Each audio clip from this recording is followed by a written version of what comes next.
Imagine a creature that drops dead from a cobra's venom, and an hour later, gets back up and finishes eating the same snake. In Africa, they call it a sapper.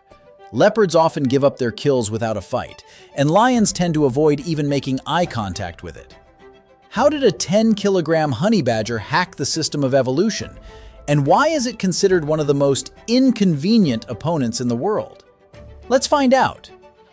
A venom that kills most animals is just a temporary problem for it. Most animals die in almost the same way after a cobra bite. The venom blocks signal transmission from nerves to muscles. The body literally stops obeying the brain. First comes paralysis, then respiratory failure. But our honey badger has a small genetic twist, just one altered site in a nerve receptor. Because of that, venom molecules bind much worse to its cells, preventing full paralysis from happening. And the strangest part is, you can actually see it in real life. After a cobra bite, the honey badger sometimes simply collapses and lies motionless for hours. Biologists call it a venom sleep. From the outside, it looks like the animal is dead, and then it just wakes up and calmly finishes the snake. And this is not just a rare story. These cases have been recorded many times. Its body is both armor and a moving trap. What do I mean? Being resistant to venom alone wasn't enough, so nature seems to have made the honey badger physically an extremely inconvenient opponent as well. How? The skin on its neck reaches about 6 millimeters in thickness. For a small animal like a honey badger, that's a lot. Porcupine quills, dog bites, claws of large predators, these often simply fail to properly penetrate its skin. But the key isn't even thickness. The skin is incredibly loose. It literally hangs on it like an oversized coat. And that gives it one of the most insane tricks in the animal world. Take a lion. When it grabs a honey badger by the side, the badger can actually twist inside its own skin and turn its face toward the attacker. So the lion is holding the body, but not controlling the animal inside, as absurd as that sounds. After that, claws up to 4 centimeters long fly into the lion's face, thick, curved, and extremely powerful. That's why large predators often just let it go. The honey badger looks ridiculous, until the real fight starts. From the outside, it looks small, short-legged, constantly sniffing the ground. But almost every African predator knows messing with it is a bad idea. There are documented cases where lions actually gave up their kills to honey badgers. Not because they were afraid to die, but because almost every fight with a honey badger ends in serious injuries. And in the savannah, injuries are a real problem. A damaged leg or eye can cost a predator its life just a little later. And it seems the honey badger understands this perfectly. It constantly pushes the cost of conflict for its opponent. Its hunting style is almost like that of a sapper. But its real strangeness begins not in fights, but in how cautious and calculated it is while hunting, especially when it searches for prey in burrows. Most predators in that situation just start digging blindly, wasting enormous energy. But the honey badger acts differently. First, it quietly approaches the entrance almost silently. Then it sticks its snout inside and sharply inhales, as if trying to literally read the smell underground. Then it freezes. For a few seconds, everything stops. It's as if it's listening to the ground itself. If there is any movement inside, the hunt begins. If not, it simply walks away without wasting energy. And that's what makes it such an unusual predator. From an outside perspective, it looks like cold calculation rather than instinct. It almost never rushes. It doesn't like unnecessary movement. It doesn't dig just for hope. It doesn't attack without reason. For an animal of its size, that's very unusual. It feels less like a beast and more like a stubborn little sapper carefully checking traps before acting. And the more scientists observed it, the more they realized one thing. The honey badger is extremely good at saving energy. In harsh African environments, that matters more than raw strength. Even beehives it attacks like a professional. And here it gets even stranger. For most animals, a hive is just a risky reward. For the honey badger, it's almost a military operation. It's not called a honey badger for nothing. Most animals simply endure bee stings to get to the honey. But the honey badger goes further. Before attacking, it often approaches from behind and releases secretions from its anal gland into the hive entrance. a sharp, suffocating smell. In practice, it uses a chemical attack against the bees. After that, the bees scatter chaotically. The smell itself can linger for days. Imagine it. A small, cat-sized animal approaches a hive, uses its own stench like a smoke grenade, and calmly raids everything inside. And what's most surprising is how confident it is during these attacks. It doesn't panic, doesn't rush, doesn't run after the first stings. It behaves as if it already knows the outcome. And considering its thick skin, bee stingers often don't even penetrate properly.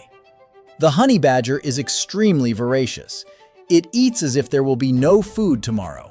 And maybe that's exactly why it survives where many other predators would die. Because when it reaches food, it uses it to the absolute maximum. Bones, skin, shells, cartilage, small tissues, almost everything is eaten. It can even eat turtles with their shells. This isn't just hunger.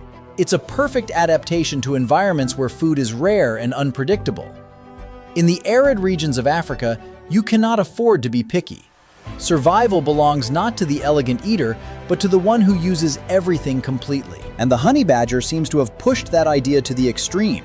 Its body is basically a food processing machine. Powerful jaws, extremely strong teeth, aggressive digestion. Everything works toward one goal: extract the maximum from any prey it finds. And at some point, you start to realize something uncomfortable. The honey badger is not just dangerous because of aggression, it's dangerous because of how perfectly it is built for survival. And the most insane part is that it even manages to annoy large predators, like leopards. Leopards drag their kills up trees to protect them from hyenas and scavengers. It's basically their storage system, and it usually works perfectly. But there is a problem. Honey badgers can climb trees too, and sometimes for a leopard, it becomes a nightmare. A honey badger can notice where the kill is hidden, remember the location, and patiently wait until the owner leaves. Then it calmly climbs up and steals the meat right from the tree. And the most humiliating part isn't even the theft, it's that the thief is several times smaller than the leopard itself. And honey badgers can act so boldly that they hiss, growl, and even try to drive the leopard away from its own kill. And somehow this often works more than it should, because most animals avoid honey badgers whenever possible. Too aggressive, too stubborn, too unpredictable. That's why in the African savanna it has a strange reputation. It's not considered the strongest animal, but it is considered one of the most problematic. And maybe the most frightening thing about it is not strength, but intelligence. The story of a honey badger named Stoffel sounds like a movie plot. He lived in a rehabilitation center and constantly escaped his enclosure. Staff reinforced the fences. He found new ways out. Remove the rocks. He moved logs. Remove the logs. He used dirt, branches, even workers' tools. And the strangest part is, it didn't look random. He wasn't just escaping. He was solving problems, sometimes in multiple steps. That's why researchers compared his behavior to chimpanzee experiments. But it got even crazier later, because it turned out honey badgers can cooperate. Stoffel had a partner named Hammy, and staff noticed something strange. The escapes became coordinated. One opened the latch, the other went through first. Then the first held the structure. This is no longer just individual intelligence, this is role division. Something you'd expect from primates, crows, or parrots, not mustelids. And it gets even stranger when you remember this. Honey badgers live mostly alone. They are not wolves or apes. They don't have complex social groups where intelligence develops through constant interaction. Most of their life is spent alone, hunting alone, traveling alone, defending themselves alone. Even mating is brief and rough. But their brain is still capable of complex behavior, and that genuinely surprises biologists. But the most dangerous stage is the females, especially when they have cubs. At that point, the mother becomes extremely aggressive.